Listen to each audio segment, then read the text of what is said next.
women among the members of the audience. Just a minute. Address me, please. If somebody goes to the women's section, where women are sitting, yeah, thank you. The same objection will be raised there. We don't see any men sitting here. Thank you. Now, so it's not a question of equality.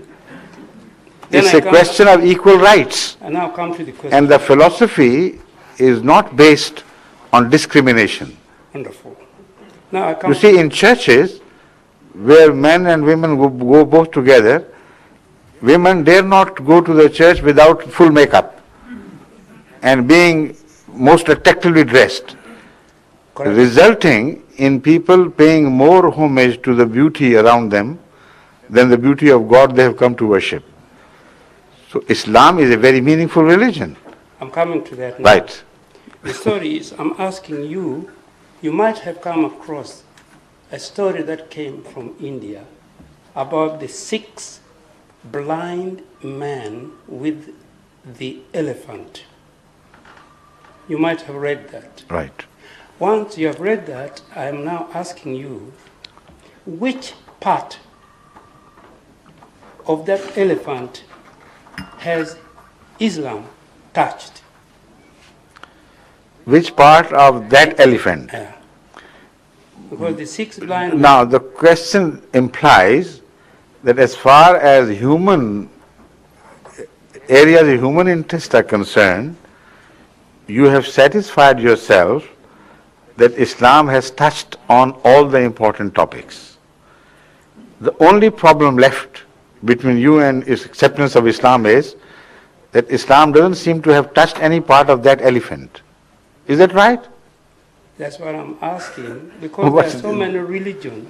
What I mean to say is, instead of going into such hypothetical questions, it is much wiser and more productive to ask specific questions regarding Islam's teachings in application to any one area.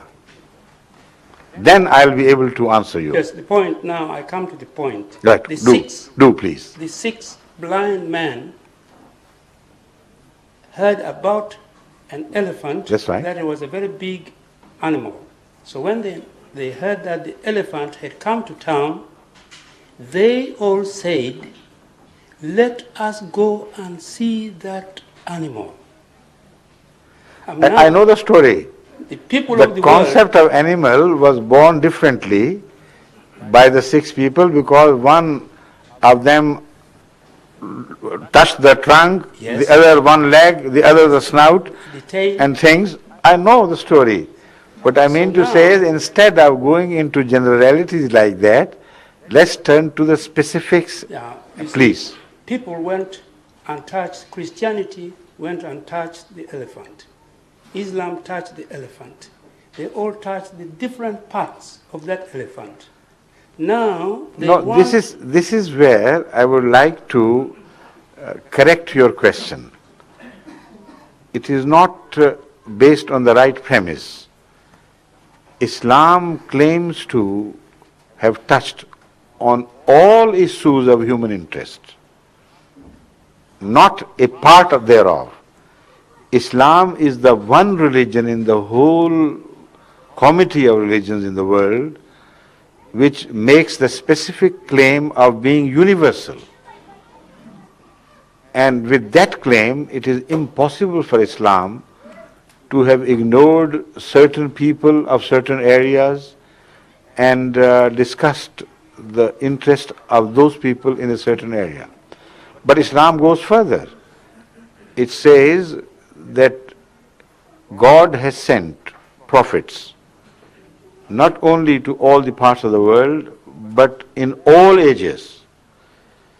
So this is the only religion, remember this, which makes it obligatory upon Muslims to believe in all the prophets and not to make distinction between one against the other or discrimination between one and the other. And then Islam claims that you have to believe not only in general totality, but you must confess that you believe in every prophet of God whether he belonged to your age or he happened to be earlier. So with this wide, comprising claim, what area you think could be left out? You see, such a claim is not found anywhere, and I'm going to remove a possible misunderstanding which you or anybody else may entertain in this regard. Yes, I come to... You may say that the Christian also claim the same thing. They claim that Christianity is universal religion. So what is the difference between a claim and another claim? I point out that that claim of Christianity is not augmented and supported by its other teachings. While in case of Islam, it is fully supported and witnessed on the authority of its own teachings. For instance, a Christian, a true Christian, who believes in the universality of Christianity, does not have to believe in the truth of Krishna, does not have to believe in the truth of Buddha, does not have to believe in the truth of Prophet Muhammad sallallahu alaihi wasallam. In fact, if he is a true Christian, he has to reject the truth of Muhammad Rasulullah sallallahu alaihi wasallam. So how could it be a universal religion where God is monopolized for one people of a certain time, one tribe of a certain area, and then it claims we are universal, when the prophets of other religions are not even recognized, not even mentioned, when it is not included in the fundamental articles of the faith of that religion, that your belief in Jesus will be of no avail to you unless you specifically claim that I believe in Jesus and all other prophets of Allah. No such claim is made in any religion of the world. This is the beauty of Islam. Right? So it has to be universal, and the only universal religion. But sir, if religion gives an order and meaning to life, before Christianity went to Africa, before Islam went to Africa, these people had order in their society. I know. They had because of the shortage of time, I'm cutting you short, not because I don't want to understand your question. I'm cutting you short with due respects because I understood your question before you asked. Because when you referred to the northern area and the tendency, I knew you would come to the question of what about the basic fundamental African religions? Why they should not be treated at par? The last thing... Is that right? I don't want to waste your time. The last thing is, where will Islam put the human greed? But first let me answer the unfinished question. The question he was raising, he's a very profound man, Right from the beginning he laid the foundation for all the future discussion which was to come. The concept is very valid. I don't reject that.